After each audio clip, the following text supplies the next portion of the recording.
lesquels certains candidats ont été invalidés, mais aussi pour regarder le diagnostic du logiciel lui-même qui a permis de faire la sélection au niveau du Conseil constitutionnel. Je suis pour un processus inclusif, transparent et apaisé qui permette un passage de relais dans la douceur et dans la paix. C'est ça qui est le plus important pour notre pays aujourd'hui.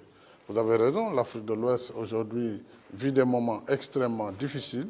Ce n'est pas au moment où moi j'ai fini mon terme que je vais m'inventer une nouvelle carrière de dictateur ou de non-démocrate.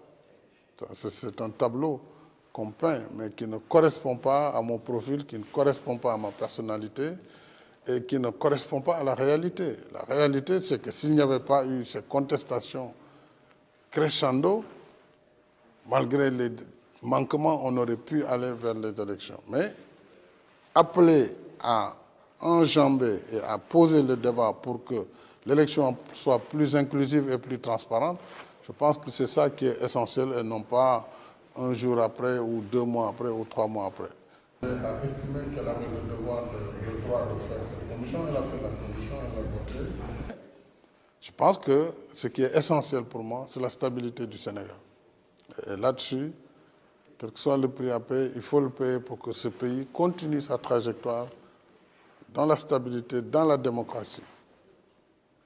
Maintenant, eux, ils ont été éliminés pour cette raison. D'autres vont compétir en faisant la double nationalité. Ils ont introduit une demande.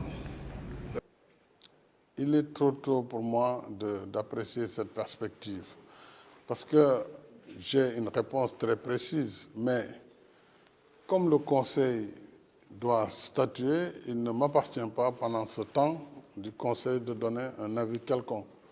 Vous savez, le principe de la séparation des pouvoirs voudrait que chacun reste dans sa sphère et n'interfère pas sur le travail de l'autre.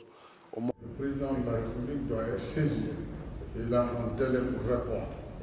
Lorsque j'ai été saisi, alors que nous étions à la veille de l'ouverture de la campagne électorale, j'ai estimé que dès lors que l'Assemblée nationale...